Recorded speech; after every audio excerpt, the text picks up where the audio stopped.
Ketinggian 7 hingga 8 lantai adalah sesuatu yang hampir pasti mematikan bagi kebanyakan orang biasa. Namun bagi Andi, itu bukan masalah besar. Satu-satunya kekhawatirannya adalah saat dia semakin turun, dia akan mencapai ketinggian yang sejajar dengan puncak gunung. Yang paling krusial adalah apakah dia akan ditemukan oleh musuh pada ketinggian itu. Untuk memastikan segalanya berjalan lancar, dia memasukkan tangannya ke dalam saku dan menggenggam badik halilintar yang ada di dalamnya. Badik halilintar ini merupakan salah satu senjata yang paling sering digunakan oleh Andi. Meskipun dia telah menggunakannya berkali-kali hingga permukaannya penuh dengan retakan, namun sejauh ini benda itu masih bisa digunakan beberapa kali lagi. Sebenarnya, Andi Rewa tidak terlalu suka menggunakan badik halilintar karena setiap kali benda ini digunakan, pasti akan menimbulkan kegaduhan besar. Namun, kali ini dia memutuskan untuk menggunakannya demi meningkatkan peluang keberhasilannya. Saat ini, seluruh kawasan pegunungan terasa sunyi. Tempat ini jarang dihuni manusia dan hampir tidak ada kendaraan yang melintas di jalan. Orang-orang di bawah hanya bisa mendengar suara angin serta rintik hujan yang tidak terlalu deras. Selain itu, tidak ada suara lain. Namun di saat yang sama, tiba-tiba kilatan petir menyambar di langit barat. Petir itu menghantam puncak gunung barat dan langsung membakar beberapa tentara dalam benteng pertahanan. Tepat setelahnya, suara gemuruh menggelegar seperti ledakan rudal, menggema ke seluruh lembah dalam sekejap.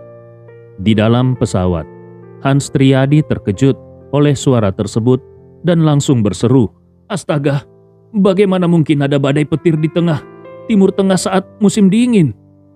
Pakar terjun payung Vasili, yang juga merupakan ahli meteorologi, karena tuntutan profesinya pun terlihat kebingungan. Dia bergumam, "Ini tidak masuk akal. Aku tadi sempat mengecek peta cuaca satelit dan kondisi atmosfer hari ini sama sekali tidak memungkinkan terbentuknya awan badai." Para kru pesawat juga kebingungan. Para pilot di pesawat ini semuanya sangat berpengalaman, dan pilot berpengalaman biasanya memiliki pengetahuan meteorologi yang luas. Mereka bisa mengenali pola cuaca hanya dengan sekali lihat. Namun, tidak seorang pun yang bisa membayangkan bagaimana mungkin awan hujan musim dingin yang seharusnya hanya menghasilkan hujan ringan tiba-tiba bisa menimbulkan badai petir. Satu-satunya orang yang merasa tenang adalah Ibnu Komar. Begitu dia mendengar suara petir itu, hatinya langsung merasa lega karena dia tahu bahwa petir itu pasti ulah Andi Rewa. Saat itu juga, semua tentara oposisi, penduduk desa, dan bahkan 8 sandera termasuk Bella Halim terkejut oleh petir yang tiba-tiba menggelegar itu. Bagi mereka, suara petir tadi begitu keras hingga mungkin merupakan suara petir yang terbesar yang pernah mereka dengar dalam hidup mereka. Banyak orang mengalami dengung di telinga akibat suara tersebut. Bahkan, mereka yang memiliki gendang telinga lebih sensitif bisa merasakan sakit yang menusuk di telinga mereka. Selain para sandera yang dikurung, hampir semua orang langsung berlari keluar atau menoleh ke arah barat, tempat petir itu menyambar. Beberapa tentara yang masih hidup di puncak Gunung Barat segera melaporkan kerusakan melalui radio dalam keadaan panik. Begitu terdengar kabar bahwa 5 tentara tewas seketika akibat sambaran petir, seluruh pasukan oposisi, dari atas hingga bawah, langsung diliputi ketakutan. Mereka belum pernah mengalami kejadian semengerikan ini. Satu sambaran petir saja bisa membunuh 5 orang sekaligus. Seberapa kuat kekuatan petir itu? Begitu pemimpin pasukan oposisi mendengar laporan tersebut, dia langsung sadar bahwa benteng di puncak barat tersambar petir karena lokasinya yang lebih tinggi. yang membuatnya bertindak seperti penangkal petir alami.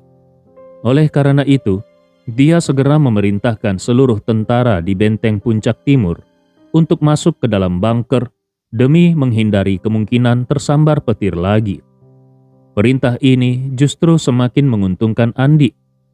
Begitu menerima perintah, para tentara di puncak timur langsung bersembunyi di dalam bunker dan tidak berani menampakkan diri karena khawatir akan tersambar petir seperti rekan-rekan mereka yang ada di barat. Saat para tentara di puncak timur bersembunyi dan semua orang masih fokus ke arah barat dengan perasaan ngeri, dari langit yang kelabu, sesosok bayangan kecil jatuh dengan kecepatan luar biasa dari ketinggian lebih dari 5.000 meter di atas pangkalan militer bagian timur. Namun, karena perhatian semua orang tertuju ke barat, maka tidak seorang pun menyadari bayangan tersebut melintas di udara. Dan sosok itu tak lain adalah Andi Rewa yang melompat turun dari ketinggian 5.000 meter. Saat ini, Andi Rewa turun dengan kecepatan luar biasa, lebih dari 50 meter per detik.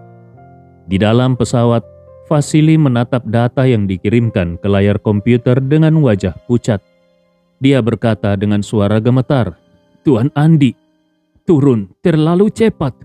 Ketinggian tersisa kurang dari 300 meter. Ini jauh di bawah batas minimum untuk membuka parasut dengan aman. Dia berada dalam bahaya besar." Hans Triadi langsung merinding mendengar itu. Dengan panik dia berteriak, "Cepat suruh Tuan Andi membuka parasutnya." Vasili tersadar dan berteriak, "Tuan Andi, cepat buka parasutnya, cepat." Namun, Andi Rewa tetap meluncur melewati puncak gunung, jatuh menuju lereng tengah tanpa membuka parasutnya. Dia sengaja tidak terburu-buru membuka parasut, karena dia tahu bahwa selama dia tidak membuka parasut, tubuhnya hanya terlihat seperti titik kecil di udara dan sulit dikenali dengan mata telanjang. Namun, begitu parasut terbuka, benda itu akan mengembang dengan cepat, menjadi sangat besar dan membuatnya jauh lebih mencolok. Oleh karena itu, dia harus membuka parasut sedekat mungkin dengan tanah, agar durasi parasut terbuka bisa sesingkat mungkin. Dengan cara ini, dia bisa segera memperlambat kecepatan jatuhnya, mendarat dengan cepat, lalu langsung menyimpan parasutnya, mengurangi kemungkinan dirinya ditemukan. Saat ketinggian hanya tersisa 200 meter, Vasili melihat Andi masih terus meluncur tanpa membuka parasut. Dia bergumam dengan putus asa, "Habis sudah. Di ketinggian seperti ini, dia pasti akan hancur berkeping-keping." Hans Triadi langsung pucat pasi. Sebelumnya, dia sudah menyiapkan rencana untuk membayar tebusan demi menyelamatkan Andi. Namun siapa sangka, Andi Rewa malah hampir tewas karena aksi terjun payung ini. Kalau benar-benar terjadi, dia tidak akan bisa mempertanggungjawabkannya. Namun, tepat pada saat kritis, Andi Rewa akhirnya membuka parasutnya. Dalam sekejap, parasut besar keluar dari kantongnya dan tubuh Andi yang jatuh dengan kecepatan tinggi mendapat tarikan balik yang kuat. Dalam kondisi normal, pembukaan parasut secara tiba-tiba dengan kecepatan seperti ini bisa menyebabkan orang pingsan atau bahkan patah tulang rusuk akibat gaya tarik yang ekstrim. Namun, Andi Rewa langsung mengalirkan energi spiritual ke seluruh tulangnya dan menegangkan bahunya. Dia memaksa menahan reaksi balik yang luar biasa kuat itu. Kecepatannya pun berkurang drastis, dari lebih dari 50 meter per detik menjadi sekitar 20 meter per detik dalam waktu singkat. Meskipun demikian, kecepatan ini masih jauh dari kecepatan aman untuk mendarat. Dalam kondisi normal, seorang penerjun payung harus turun dengan kecepatan di bawah 6 meter per detik saat menyentuh tanah agar bisa mendarat dengan selamat. Namun saat ini, Andi Rewa hanya berjarak kurang dari 50 meter dari tanah. Kalau dia jatuh dengan kecepatan saat ini, dampaknya tidak jauh berbeda dengan jatuh bebas tanpa parasut. Namun, berkat parasut yang terus mengurangi kecepatannya, dia masih memiliki sedikit waktu sebelum menyentuh tanah. Di saat terakhir, Andi Rewa mengumpulkan semua energi dalam kakinya dan menghantam tanah dengan kecepatan lebih dari 10 meter per detik. Di dalam pesawat, Vasili tidak berani lagi melihat data di layar. Dia sangat yakin bahwa dalam 1 atau 2 detik ke depan, detak jantung Andi akan turun hingga 0. Namun, di luar dugaan, ketika Andi benar-benar berhenti turun, detak jantungnya hanya meningkat sedikit, hanya sekitar beberapa belas detakan lebih cepat dari sebelumnya. Dengan wajah penuh ketidakpercayaan, Vasili langsung bertanya, "Tuan Andi, kau masih hidup?" Saat ini, Andi dengan cepat melipat dan memasukkan parasut ke dalam kantongnya. Dengan suara tenang, dia menjawab, "Jangan khawatir, aku sudah mendarat dengan selamat." Mendengar jawaban Andi, semua orang di dalam pesawat tercengang hingga tidak bisa berkata-kata.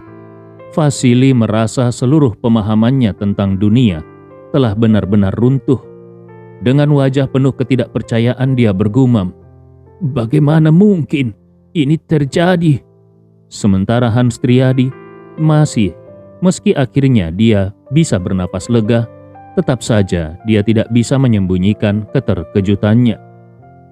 Dia bertanya, "Tuan Vasili, apakah mungkin kau salah menghitung data?"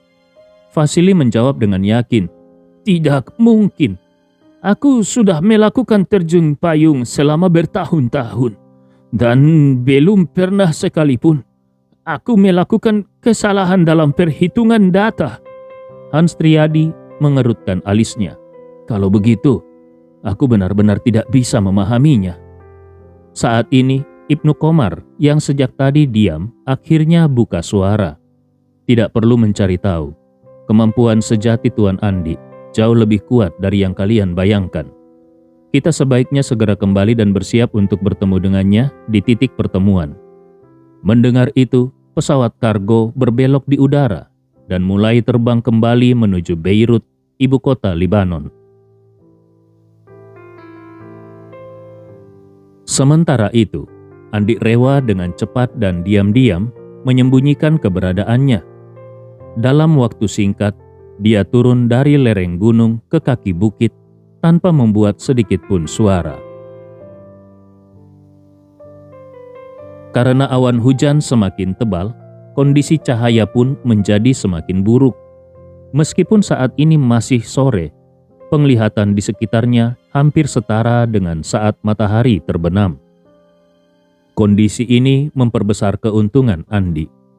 Kemungkinan dirinya ditemukan semakin kecil. Ditambah lagi, setelah ledakan petir yang membunuh beberapa tentara tadi, seluruh pasukan pemberontak masih dalam keadaan panik dan gelisah. Karena itu, kewaspadaan mereka jauh berkurang. Saat ini, Andi Rewa hanya tinggal selangkah lagi dari desa tempat markas pemberontak. Dari kejauhan, dia bisa melihat dinding-dinding tanah liat rendah yang dipenuhi lubang peluru di sekitar desa. Karena desa ini terletak di lembah yang sempit, bangunan-bangunannya tersusun melengkung seperti bulan sabit. Di bagian luar, hampir semua bangunan dikelilingi oleh dinding tanah setinggi hampir 2 meter dan hanya menyisakan 2 pintu masuk, satu di utara, satu di selatan. Pada gerbang batu bergaya Timur Tengah di pintu masuk, beberapa tentara berjaga-jaga di kedua sisinya. Di luar desa, beberapa tentara bersenjata lengkap berpatroli di sepanjang dinding. Sementara di dalam desa, di atas atap rumah-rumah tanah, banyak penjaga bersenjata AK-47 berdiri mengawasi.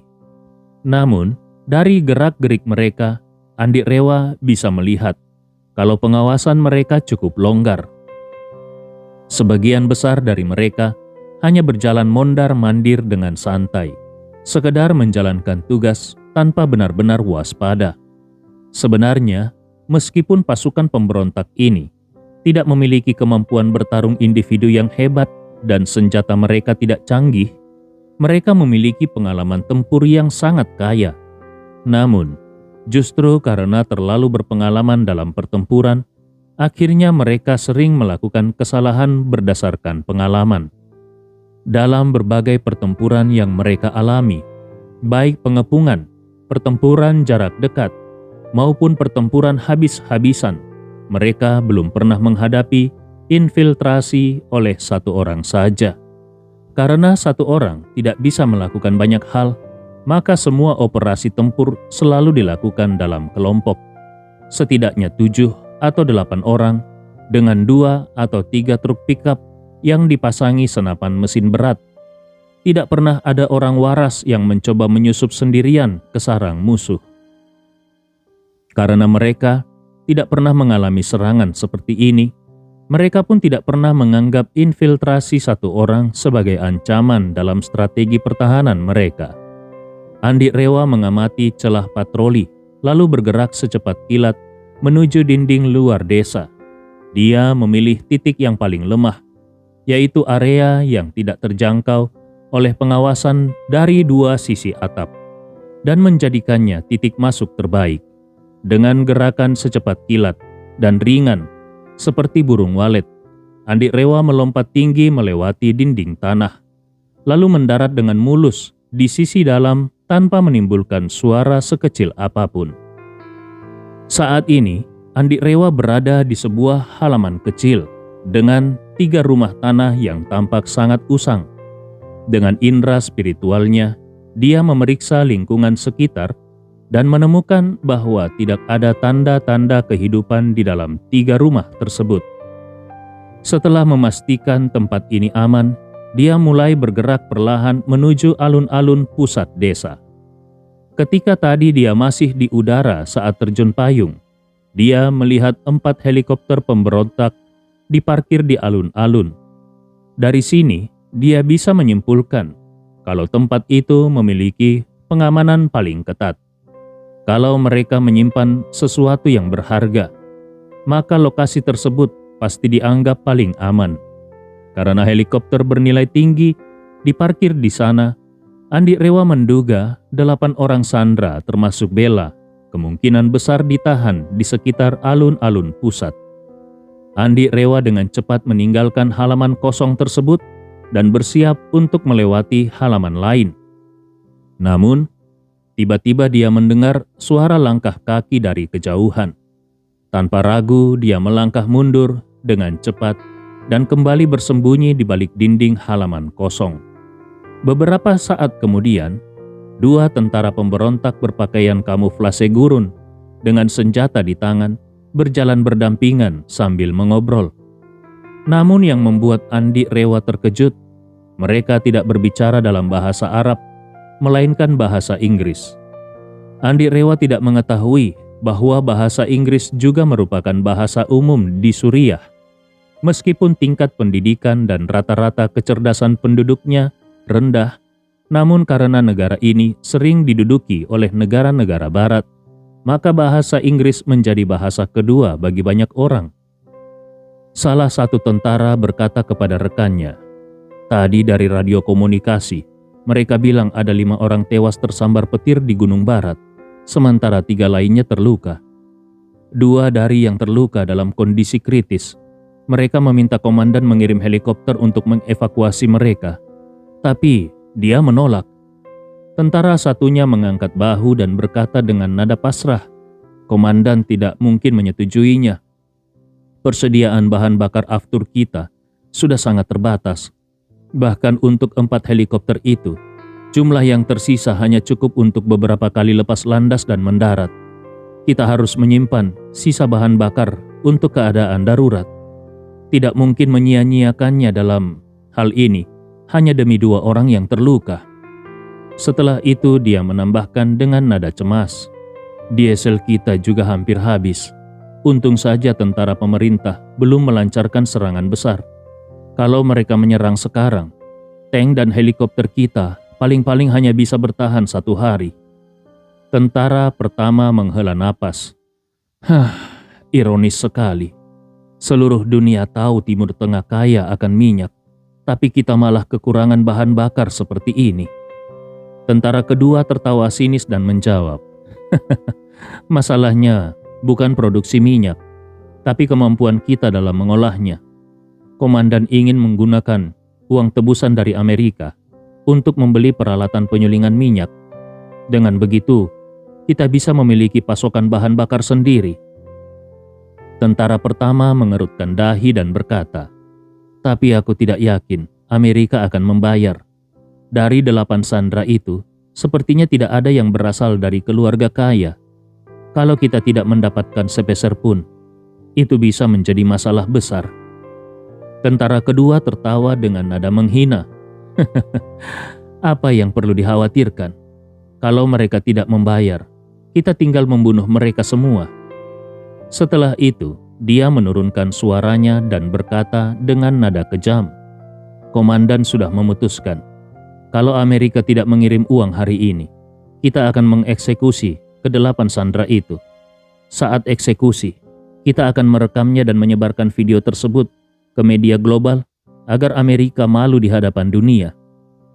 Tentara pertama menggosok-gosokkan tangannya dengan penuh nafsu. Aku suka wanita pirang bermata biru itu. Aku belum pernah tidur dengan wanita barat sebelumnya. Semoga aku bisa mencobanya dulu. Tentara kedua tertawa mesum. Aku lebih suka wanita Asia berambut hitam. Ada sesuatu yang eksotis dan misterius tentang mereka. Tentara pertama tertawa licik dan berkata, bagaimana kalau nanti kita mampir dan melihat apakah ada kesempatan? Kalau kita bisa mengalihkan perhatian para penjaga, kita bisa membawa mereka ke ruangan lain dan bersenang-senang sebelum mereka dieksekusi. Tentara kedua tertawa penuh antusias. Setuju, kita lihat saja nanti. Kalau ada peluang, kenapa tidak? Lagi pula mereka akan mati juga. Mereka berdua kemudian tertawa keras tanpa menyadari bahaya yang mengintai mereka. Tiba-tiba, 2 tangan besar dan kuat muncul dari belakang mereka, mencengkram leher mereka dengan erat. Mereka tidak bisa bergerak, bahkan tidak bisa bersuara. Pemilik tangan itu berbicara dengan suara dingin. Kalau kalian tidak ingin mati, buang senjata kalian sekarang. Pemilik tangan itu adalah Andi Rewa. 2 tentara pemberontak tadi benar-benar tidak memiliki kewaspadaan saat mereka berbicara. Mereka merasa bahwa tempat ini adalah markas utama mereka, dengan penjagaan ketat di sekelilingnya dan dukungan penuh dari penduduk desa.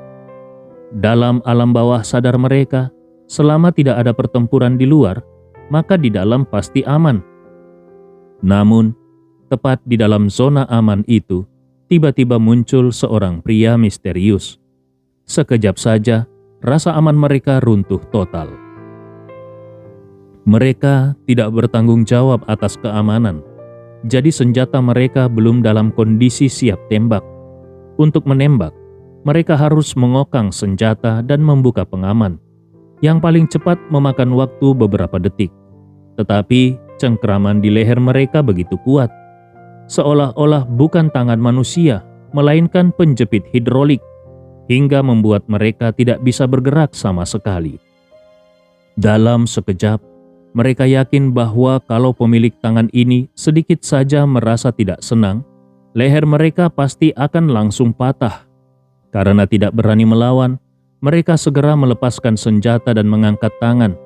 Salah satu dari mereka berkata dengan gugup, "Tolong, kita bisa bicara baik-baik, jangan gegabah." Andi Rewa berkata dengan nada dingin, berbalik. Setelah berkata demikian, dia sedikit melonggarkan cengkramannya dan memberi mereka kesempatan untuk memutar badan. Namun, saat mereka melihat wajah Andi, kedua pria itu seperti melihat hantu. Mereka sebelumnya mengira orang yang menyergap mereka pasti seorang Amerika. Mereka sama sekali tidak menyangka kalau pria di depan mereka ternyata seorang pria Asia berwajah timur. Salah satu dari mereka bertanya dengan panik, "Siapa kau sebenarnya? Apa maumu?" Andi Rewa berkata dingin, "Kalian tidak berhak bertanya. Hanya aku yang bertanya dan kalian hanya menjawab. Jawaban yang buruk akan dihukum mati. Mengerti? Dua pria itu segera mengangguk tanpa henti. Mengerti, mengerti. Silakan tanyakan apa saja.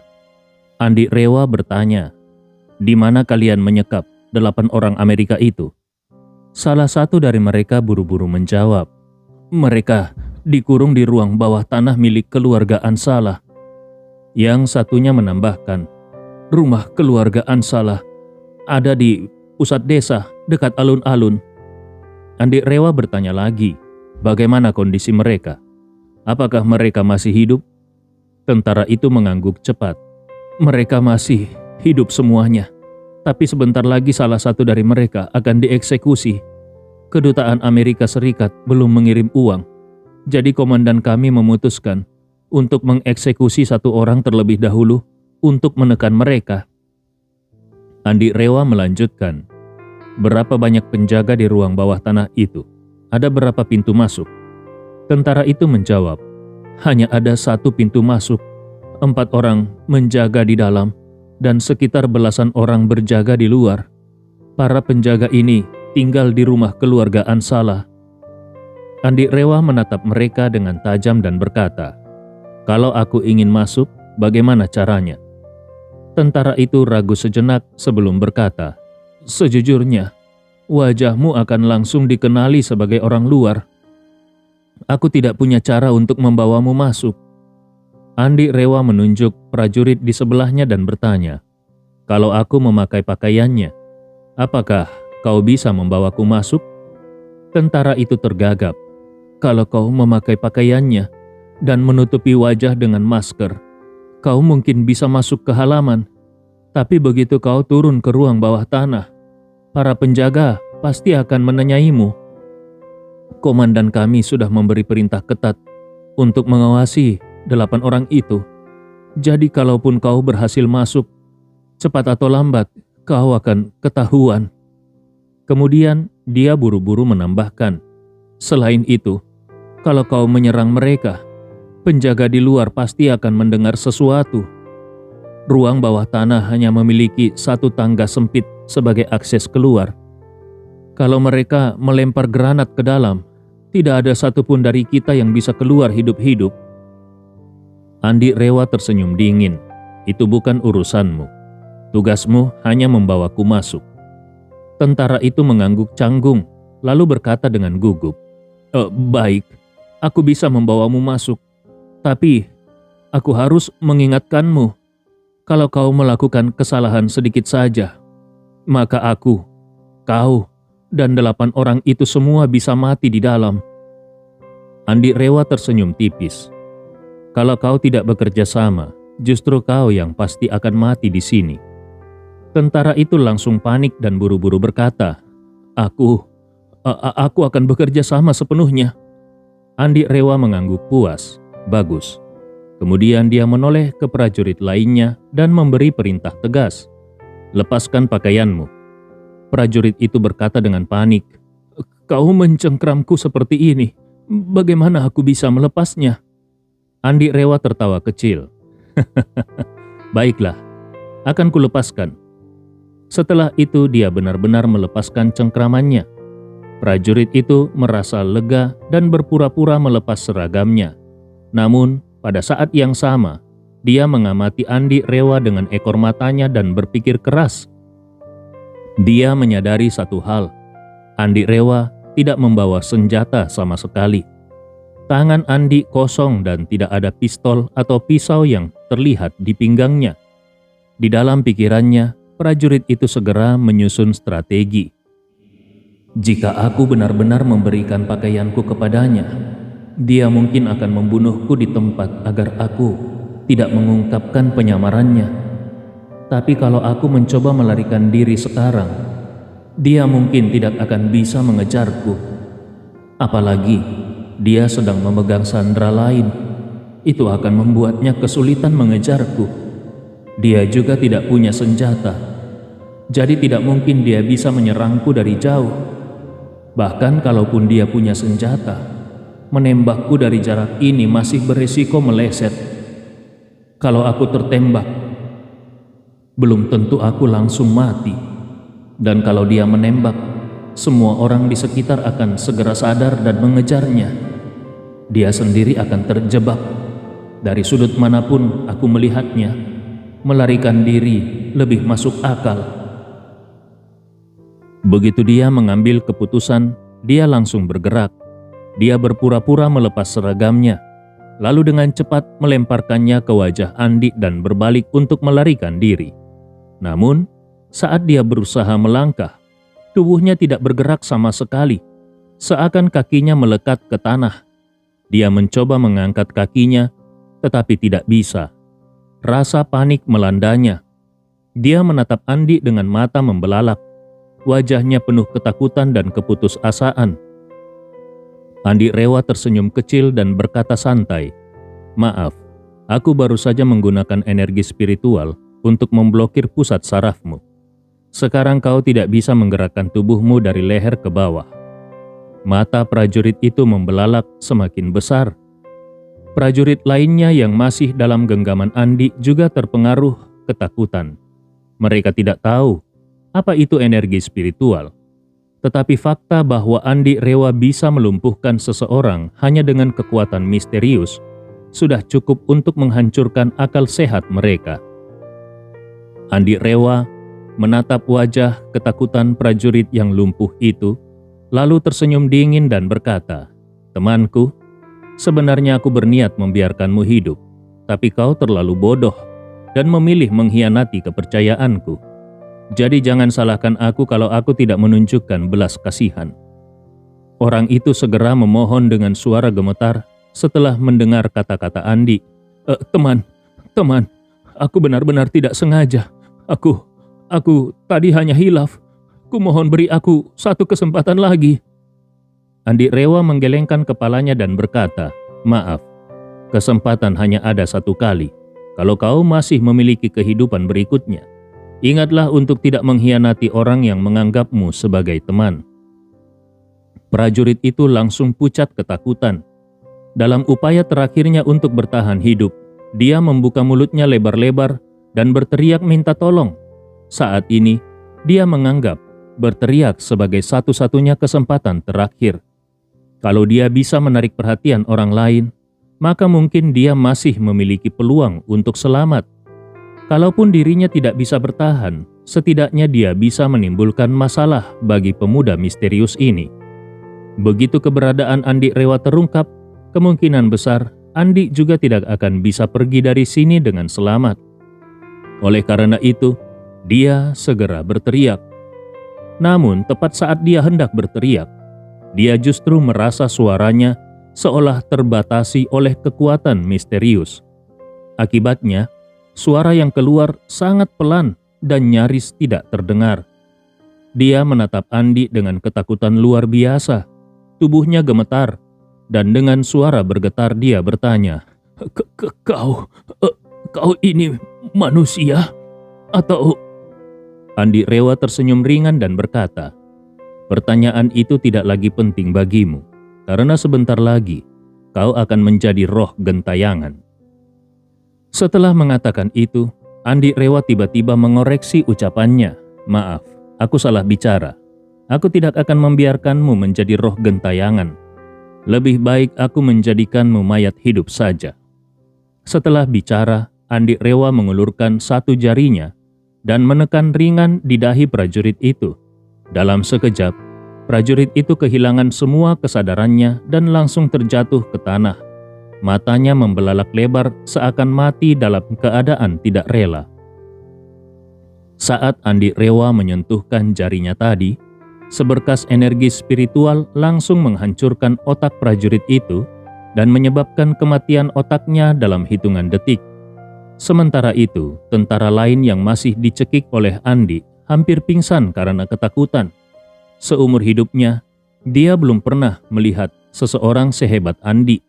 Begitu kuat hingga tidak masuk akal. Hanya dengan satu kata, temannya langsung tidak bisa bergerak. Hanya dengan satu sentuhan ringan, temannya langsung mati begitu saja. Orang seperti ini bahkan lebih mengerikan daripada monster. Andi Rewa melihat tentara itu sudah gemetar ketakutan. Lalu dia berkata dengan tenang, "Kau tidak perlu setakut itu. Selama kau bekerja sama denganku dengan baik, aku akan menyelamatkan nyawamu. Aku tidak akan mengingkari janjiku." Tentara itu dengan panik mengangguk dan berkata terbata-bata, Aku pasti akan bekerja sama. Aku pasti akan patuh." Andi Rewa melihat betapa parahnya kepanikan tentara itu. Dia menunduk dan melihat kaki tentara itu bergetar hebat. Jelas bahwa orang ini benar-benar ketakutan.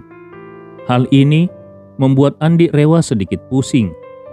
Kalau tentara ini terus dalam keadaan panik seperti ini, meskipun dia bisa membawanya ke tempat di mana Bella ditahan, orang lain pasti akan segera menyadari ada yang tidak beres. Memikirkan hal itu, Andi Rewa menghela napas tanpa daya dan berkata, "Karena mentalmu sangat lemah, maka aku akan memberikanmu sugesti psikologis." Setelah mengatakan itu, dia segera menekan ringan dahi tentara itu dan berkata, "Mulai sekarang, satu-satunya tugasmu adalah melakukan segala perintahku dengan sekuat tenaga, apapun yang terjadi. Mengerti?" Pada saat itu, tatapan tentara itu langsung menjadi kosong. Butuh sekitar 10 detik sebelum dia kembali normal. Lalu dengan hormat, dia berkata kepada Andi Rewa, "Mengerti." Saat ini, dia sudah sepenuhnya kehilangan kepanikannya sebelumnya. Dia tidak lagi berbicara dengan terbata-bata, dan kakinya pun berhenti gemetar. Akhirnya Andi Rewa merasa tenang. Dia menunjuk ke pria yang tergeletak di tanah dan berkata, "Lepaskan celananya, lalu sembunyikan dia di suatu tempat. Yang penting pastikan dia tidak ditemukan malam ini." Tentara itu segera menjawab, "Baik." Lalu dia berjalan ke depan, melepaskan celana pria yang pingsan itu dan menggendongnya ke sebuah rumah tua yang sudah bobrok di dekat situ. Sementara itu, Andi Rewa langsung mengenakan pakaian dan celana pria tersebut. Tidak lama kemudian, tentara yang sudah diberikan sugesti psikologis itu kembali dengan hormat melaporkan, "Semuanya sudah diatur sesuai perintah." Andi Rewa mengangguk dan bertanya, "Siapa namamu?" Tentara itu segera menjawab, "Namaku Faisal." Andi Rewa bertanya lagi, "Faisal, apakah kau punya penutup wajah?" Faisal segera merogoh sakunya dan mengeluarkan sebuah masker hitam yang masih terbungkus dalam plastik.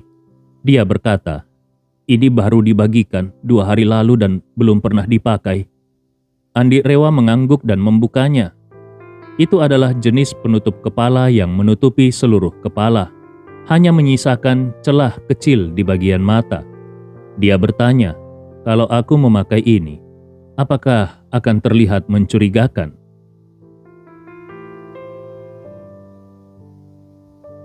Faisal menjawab dengan yakin, "Tidak. Sebenarnya, banyak orang yang sudah terbiasa memakai penutup kepala. Alasannya ada 3. Pertama, untuk mencegah wajah mereka dikenali oleh orang luar. Kedua, untuk melindungi diri dari badai pasir. Dan ketiga, perintah dari komandan kami. Dia takut pihak lawan akan melakukan operasi pembunuhan terhadapnya. Jadi dia memerintahkan beberapa orang untuk selalu memakai penutup kepala setiap kali keluar. Bahkan dirinya sendiri juga begitu. Ini bertujuan untuk membingungkan musuh agar sulit mengenali siapa orang yang sebenarnya." Andi Rewa merasa lega. Setelah mengenakan penutup kepala itu, dia berkata, "Baiklah, sekarang bawa aku ke tempatnya." Faisal tanpa ragu mengangguk, lalu menunduk untuk mengambil 2 senapan AK-47 yang tergeletak di tanah. Dia menyerahkan salah satunya kepada Andi dan berkata, "Silakan bawa senjatamu, Tuan." Andi Rewa sama sekali tidak khawatir Faisal akan berkhianat. Dia menerima AK-47 itu dan menggantungkannya di pundak, lalu berjalan bersama Faisal menuju pusat desa. Sepanjang perjalanan, mereka bertemu beberapa prajurit patroli. Beberapa mengenali Faisal dan menyapanya. Faisal memang sedikit kaku dalam merespon, tetapi masih cukup normal. sehingga tidak menimbulkan kecurigaan. Sedangkan Andi Rewa yang memakai penutup kepala tidak berbicara sepatah kata pun. Tidak ada seorang pun yang menyapanya, karena setelah seseorang memakai penutup kepala, hanya teman dekatnya yang bisa mengenalinya. Prajurit yang mereka temui tidak ada yang mengenal Andi Rewa. Jadi, mereka hanya menganggapnya sebagai salah satu rekan yang tidak mereka kenali, tanpa sedikit pun curiga bahwa dia adalah penyusup. Sebenarnya, ini adalah metode penyamaran yang paling aman. Pasukan ini tampaknya terdiri dari 1 hingga 2.000 orang, dan tidak mungkin ada satupun dari mereka yang mengenal semua orang. Oleh karena itu, mereka tidak mengenali Andi, tetapi hanya menganggapnya sebagai anggota yang kurang mereka terkenal. Setelah tiba di dekat alun-alun pusat desa, Andi Rewa melihat banyak prajurit sibuk bekerja di sekitar 4 helikopter yang diparkir di sana.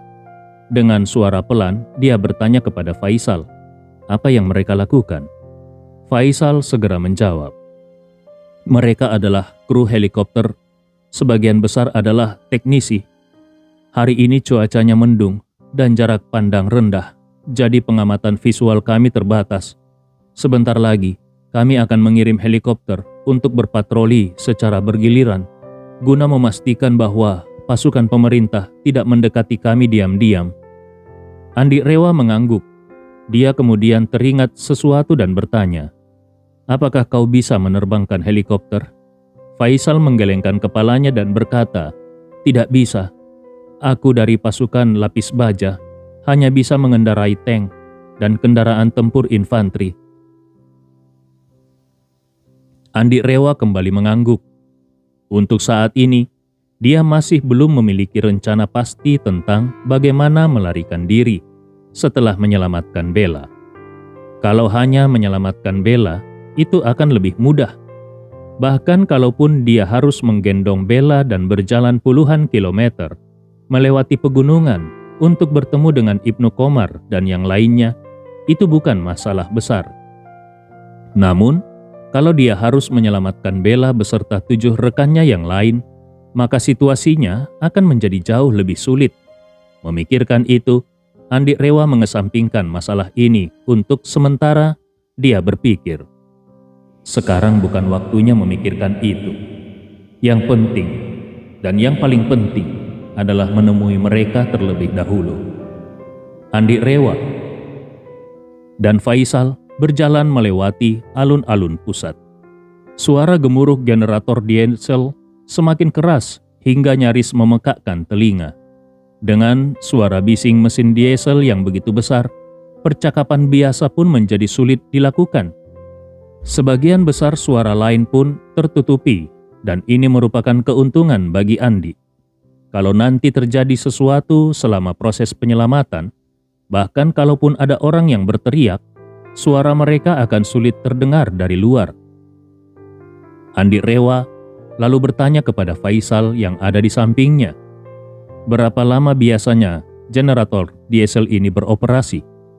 Faisal segera menjawab dengan hormat, karena pasokan listrik ke daerah ini telah diputus oleh tentara pemerintah, maka kami sepenuhnya bergantung pada 1 unit generator diesel 50 kW untuk menyuplai listrik. Selain itu, kami juga memiliki 1 set perangkat penyiapan daya sebagai cadangan. Konsumsi listrik di siang hari relatif kecil, jadi biasanya kami tidak menyalakan generator di siang hari.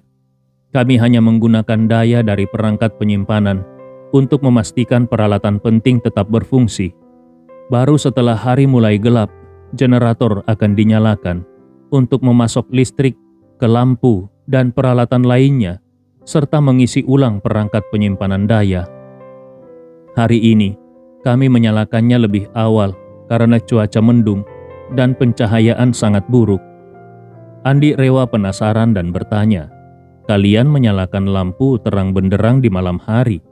Bukankah itu bisa menarik perhatian pemerintah dan membuat mereka mengirim pesawat untuk mengebom tempat ini?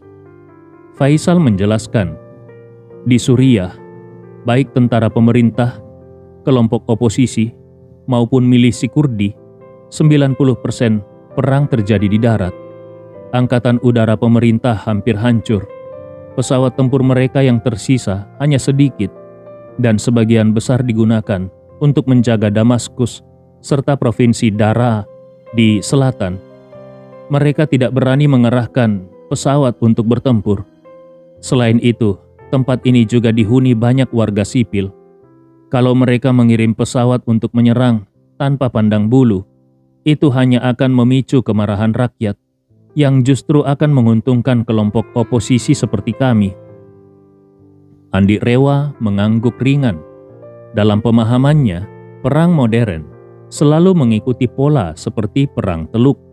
Dalam perang modern, angkatan udara memainkan peran utama, sementara angkatan laut dan darat hanya mendukung. Mengingat Faisal adalah komandan pasukan lapis baja, Andi Rewa pun bertanya, "Faisal, kalau 90% peperangan di sini terjadi di darat, maka pasukan lapis bajamu pasti memiliki peran yang sangat penting, bukan?" Faisal mengangguk dan menjawab dengan jujur, "Dua kekuatan utama kami adalah pasukan lapis baja dan pasukan udara. Namun pasukan udara kami hanya memiliki 4 helikopter tempur.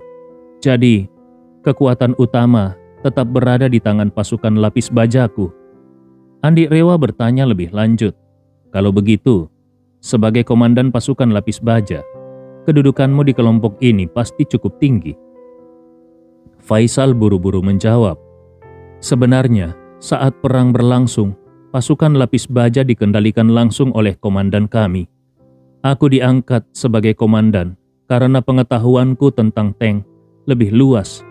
Jadi peranku lebih seperti seorang instruktur daripada pemegang kekuasaan sesungguhnya." Andi Rewa mengangguk ringan.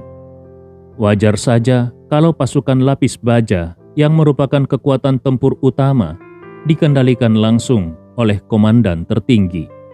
Di bawah bimbingan Faisal, Andi Rewa tiba di luar sebuah tembok halaman yang terbuat dari tanah liat.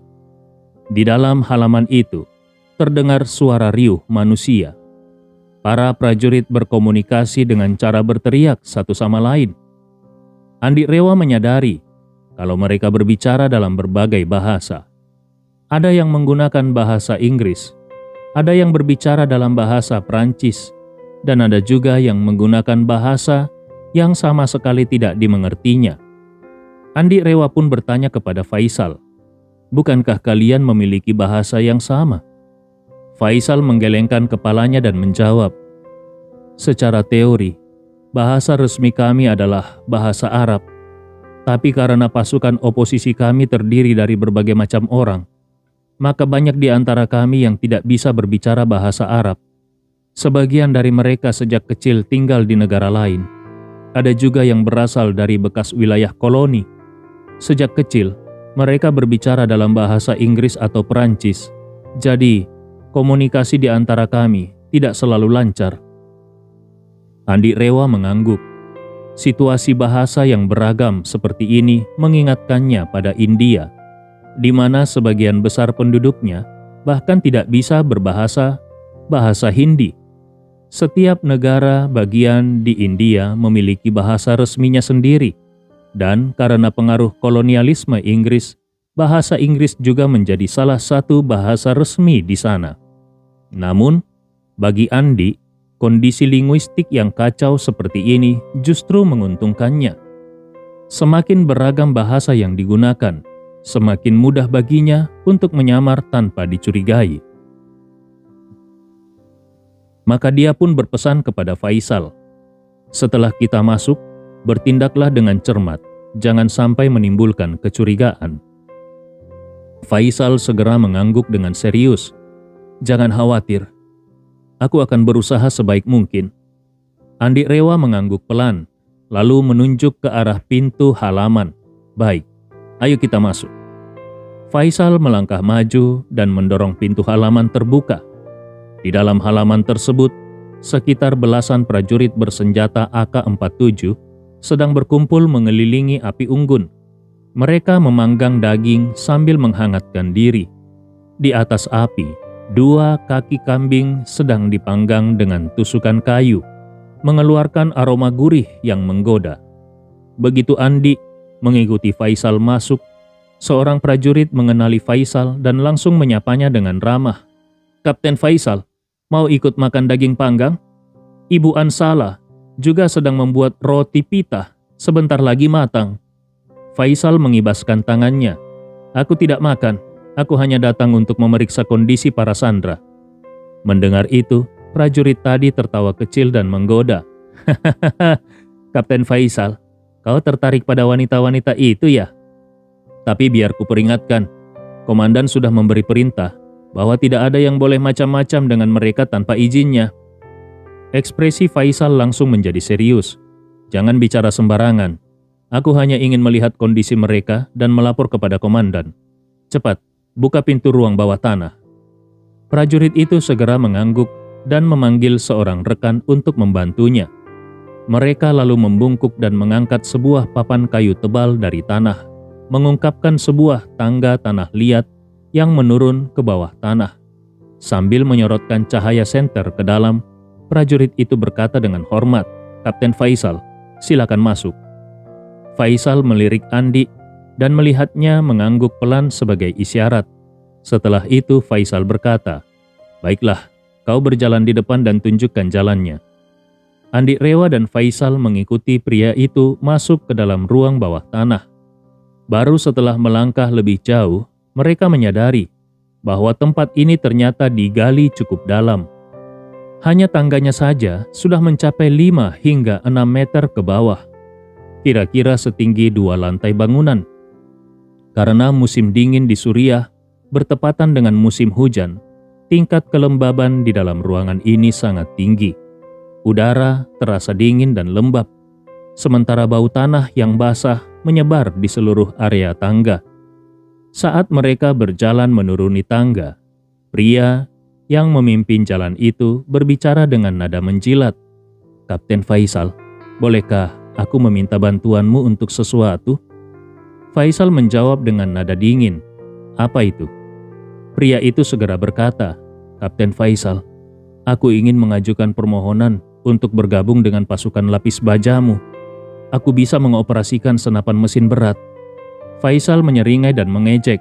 "Aku rasa kau hanya ingin bergabung karena takut mati, bukan?" Pria itu dengan tergesa-gesa menjelaskan, bukan begitu.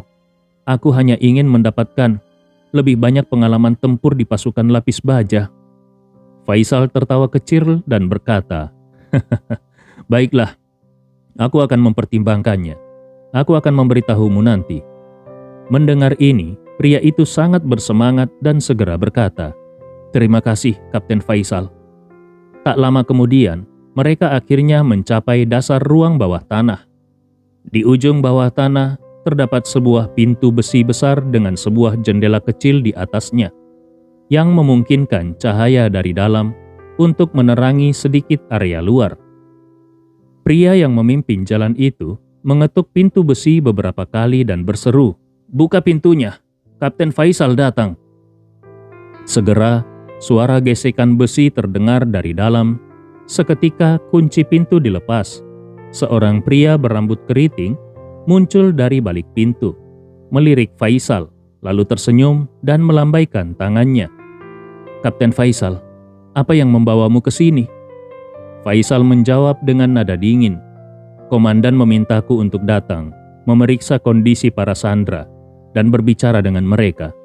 Mendengar ini, pria itu segera menyingkir untuk memberikan jalan. "Silakan masuk, Kapten Faisal."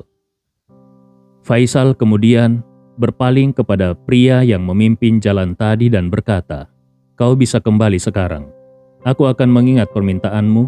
Kalau ada keputusan, aku akan memberitahumu pertama kali." Pria itu sangat senang. "Terima kasih banyak, Kapten Faisal. Aku akan naik dulu.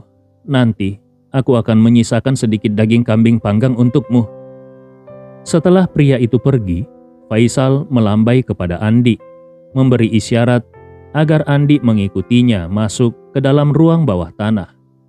Awalnya, Andi Rewa berpikir bahwa ruang bawah tanah ini akan menjadi area sempit dan pengap. Tetapi ternyata tempat ini cukup luas. Ada 2 ruangan di dalamnya. Ruangan pertama berukuran sekitar 20 meter persegi dan dijaga oleh 4 tentara bersenjata. Di belakangnya terdapat tembok pemisah dan sebuah pintu besi besar tanpa jendela. Melalui indera keenamnya, Andi Rewa bisa merasakan bahwa ada 8 orang di dalam ruangan di balik pintu besi itu. Tidak diragukan lagi, itu pasti Bella dan teman-temannya. Setelah memastikan bahwa tidak ada orang lain yang masuk, Faisal menginstruksikan agar pintu ruang bawah tanah ditutup kembali.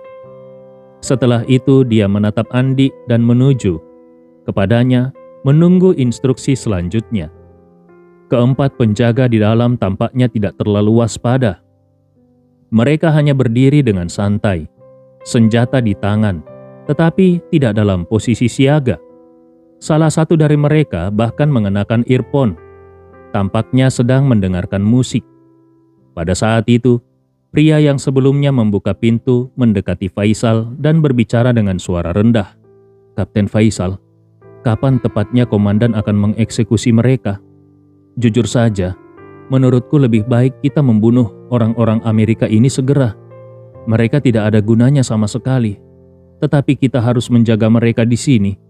Tempat ini terlalu lembab dan bau, membuat kulit kita gatal dan tubuh terasa tidak nyaman." Faisal menjawab dengan tenang, "Komandan punya rencana sendiri. Tugas kita hanya untuk mematuhi perintah. Jangan banyak bicara atau bertanya." Pria itu menghela nafas dengan frustrasi. Baiklah. Kalau begitu, bisakah Kapten Faisal membantu kami meminta penggantian jadwal penjagaan? Tinggal di sini terlalu lama benar-benar menyiksa." Andi Rewa melangkah maju dan menepuk pundak pria itu dengan ringan. Sambil tersenyum dia berkata, "Saudaraku, kita semua bekerja untuk komandan. Tidak perlu mengeluh seperti ini." Saat Andi berbicara, seberkas energi spiritual meresap ke dalam tubuh pria itu dan langsung menuju ke otaknya. Dalam sekejap, ekspresi pria itu berubah. Seperti yang terjadi pada Faisal sebelumnya, dia juga telah terkena sugesti mental Andi. Pria itu segera berkata dengan penuh semangat, "Kau benar sekali." Andi Rewa mengangguk puas, lalu menunjuk pria lain dan berkata, "Saudaraku, sepertinya kau juga punya banyak keluhan, bukan?" Pria itu buru-buru menggelengkan kepalanya dan berkata, Tidak ada. Apapun yang diperintahkan komandan, aku akan melakukannya tanpa ragu." Andi Rewa tersenyum. Dia melangkah mendekat, menepuk pundak pria itu dan berkata, "Kesadaranmu sangat tinggi. Aku pasti akan mengatakan hal baik tentangmu di depan komandan nanti." Begitu dia selesai berbicara, seberkas energi spiritual mengalir masuk dan mengendalikan kesadaran pria itu dengan metode yang sama. Saat itu, seorang pria bertubuh besar dengan wajah kasar menunjuk ke arah 8 sandera di sudut ruangan dan mengumpat, "Komandan bilang, begitu waktunya tiba, kita mulai membunuh. Menurutku waktunya sudah hampir tiba. Aku ingin menjadi eksekutornya." Andi Rewa menatapnya dengan dingin dan bertanya, "Kau sangat menikmati membunuh orang?" Pria itu menatap Andi dengan jijik dan berkata, "Benar, kenapa? Kau punya masalah dengan itu? Atau kau ingin membela orang-orang Amerika ini?" Andi Rewa tersenyum. "Kenapa aku harus membela mereka? Aku hanya berpikir bahwa membunuh Sandra adalah tindakan yang tidak terhormat. Kalau kau benar-benar punya keberanian, lebih baik kau bunuh lebih banyak musuh di medan perang ketika pasukan pemerintah datang menyerang nanti." Pria itu melangkah maju dalam beberapa langkah cepat. Dia mencengkram kerah Andi Rewa dan mengumpat, "Kau mengejekku?" Andi Rewa tersenyum meremehkan. "Tampaknya kau tidak bodoh." Pria itu menjadi sangat marah dan dengan tinju terangkat, dia bersiap untuk menghantam wajah Andi. Namun saat itu juga, Andi Rewa tiba-tiba membentak, "Brengsek, berani-beraninya kau menyerang bosmu sendiri. Cepat berlutut dan minta maaf." Teriakan itu membuat pria itu membeku seketika. Dia tidak menyadari bahwa pada saat yang sama, Andi Rewa sudah menanamkan sugesti mental yang kuat ke dalam otaknya. Tubuh pria itu gemetar dan dalam sekejap, Dia jatuh berlutut dengan suara keras. Wajahnya penuh ketakutan saat berkata, Bos, aku salah." Andi Rewa mendorongnya menjauh. Saat itu, pria yang mengenakan earphone, yang tampaknya baru saja memperhatikan kejadian ini, melepas earphone-nya dengan terkejut dan bertanya, "Kemal, kenapa kau berlutut? Apakah orang ini bosmu?" Pria yang disebut Kemal itu langsung menjawab tanpa ragu, "Benar, dia adalah bosku." Pria itu tampak terkejut dan berkata, "Otakmu sudah rusak ya?" Andi Rewa menatapnya dengan tenang dan berkata, "Aku bukan hanya bosnya, tapi aku juga bosmu. Berlututlah dan minta maaf sekarang juga." Kata-kata itu membuat pria itu merasa gelombang pusing yang kuat di kepalanya. Dalam sekejap, tubuhnya bergerak sendiri dan dia jatuh berlutut di samping Kemal sambil terisak, "Bos, aku salah." Pada saat itu, Andi Rewa merasakan sakit yang hebat di kepalanya. Saat dia memeriksa tubuhnya, dia menemukan bahwa energi spiritualnya hampir habis, hanya tersisa sedikit. Dia segera menyadari bahwa memberi sugesti mental kepada 5 orang berturut-turut telah menghabiskan terlalu banyak energi spiritualnya. Sebelumnya, dia jarang menggunakan energi spiritualnya secara intensif seperti ini. Dan kali ini, dalam waktu singkat, dia sudah menghabiskan lebih banyak tenaga dalam daripada yang dia gunakan dalam beberapa bulan terakhir. Namun yang terpenting adalah bahwa sekarang, termasuk Faisal, kelima orang ini telah sepenuhnya berada di bawah kendalinya, menjadi boneka yang paling setia kepadanya. Dia lalu menunjuk ke pintu besi ruangan di dalam dan berkata kepada mereka berlima, "Siapa yang punya kuncinya? Buka pintunya sekarang." Begitu mendengar perintah Andi Rewa, seseorang segera mengeluarkan kunci dan bersiap untuk membuka pintu besi di dalam. Andi Rewa berkata, "Nanti kalian berjaga di luar pintu. Kalau ada orang yang datang, usahakan untuk mengalihkan perhatian mereka." Setelah melihat jam, Andi Rewa menambahkan, "Aku perkirakan komandan kalian akan datang sebentar lagi. Kalau dia ingin masuk, biarkan dia masuk. Kalian hanya perlu bersikap sewajarnya. Jangan biarkan dia mencurigai sesuatu." 5 orang itu menjawab serempak, "Baik." Sesaat kemudian pintu terbuka. Begitu pintu terbuka, aroma tanah lembab langsung menyeruak. Setelah melangkah masuk, Andi Rewa melihat bahwa ruangan itu benar-benar kosong. Hanya ada satu lampu yang tergantung di langit-langit. Lampu itu berdaya rendah, sehingga cahaya yang dipancarkan tampak redup dan suram. Langit-langit ruangan menunjukkan tanda-tanda telah diperkuat secara manual, tetapi dinding sekitarnya masih berupa tanah liat. Dalam kondisi seperti ini, bahkan kalaupun seseorang ingin bunuh diri, mereka tidak akan bisa. Menabrakkan diri ke dinding pun tidak akan cukup untuk mati. Di sudut ruangan, 8 orang duduk berbaris di lantai dan bersandar pada dinding. Mereka mengenakan tudung hitam di kepala, dengan tangan terikat di belakang punggung. Mendengar suara pintu terbuka, 8 orang itu langsung tegang. Beberapa di antaranya bahkan mulai gemetar tanpa sadar. Andi Rewa melangkah masuk dan menutup pintu besi di belakangnya. Kemudian, dia berjalan mendekati mereka satu persatu dan mulai membuka tudung hitam yang menutupi kepala mereka. Dari kiri ke kanan, dia membuka 7 tudung berturut-turut. Dari penampilan mereka, 5 laki-laki dan 2 perempuan ini memiliki warna kulit yang beragam. Salah satu laki-laki adalah orang Asia, tetapi kedua perempuan berambut pirang dengan mata biru jelas berasal dari ras Kaukasia. Saat Andi membuka tudung yang terakhir, akhirnya dia melihat seorang perempuan Asia berambut pendek sebahu dengan wajah cantik dan anggun. 8 orang ini sudah lama berada dalam kegelapan karena tertutup tudung tebal. Saat cahaya tiba-tiba menyinari mereka, meskipun hanya dari lampu redup, mereka tetap merasa silau. Mereka pun secara refleks mengangkat tangan untuk melindungi mata mereka dari cahaya. Beberapa saat kemudian, Penglihatan mereka mulai pulih secara perlahan. Namun, yang membuat mereka terkejut adalah kenyataan bahwa di hadapan mereka berdiri seorang pria berpakaian seperti teroris, mengenakan topeng hitam dan memegang senapan AK-47 di tangannya. Andi Rewa lalu menatap perempuan Asia dan langsung bertanya, "Apakah kau Bella?" Begitu mendengar pertanyaan itu, tubuh perempuan itu langsung bergetar hebat. Dia menatap Andi dengan ekspresi kaget dan secara refleks bertanya, "Bagaimana kau bisa mengenalku?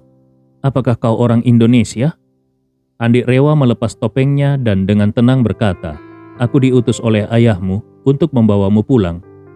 Begitu mendengar kata-kata itu, Bella tampak seolah-olah disambar petir. Dia menatap Andi dengan ekspresi tidak percaya dan langsung bertanya, "Apa yang kau katakan?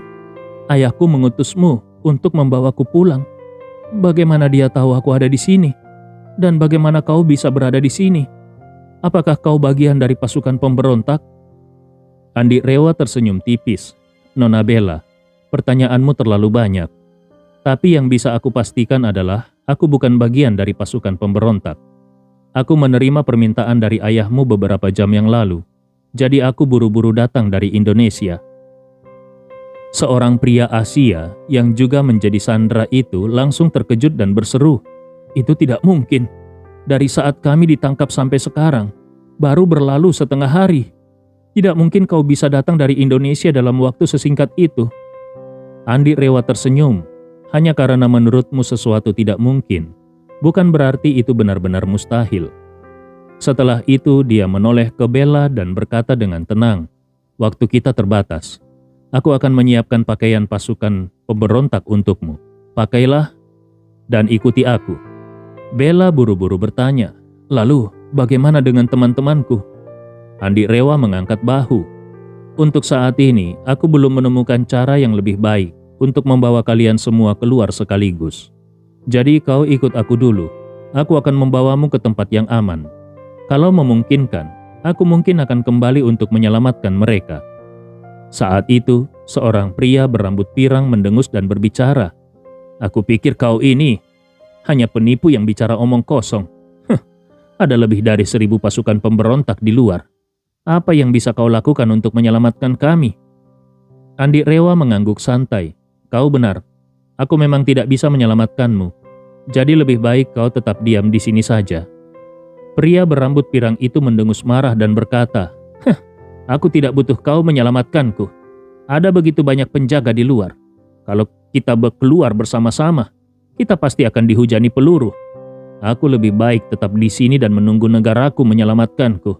Mungkin saja negaraku akan segera menyetujui tuntutan pemberontak atau langsung mengirim tim SAR untuk menyelamatkan kami." Seorang gadis berambut pirang lainnya menimpali, "Benar, tim SAR Amerika adalah pasukan elit terbaik di dunia. Mereka selalu menjalankan misi paling berbahaya di seluruh dunia, termasuk membunuh pemimpin teroris global. Aku yakin mereka pasti akan datang menyelamatkan kami."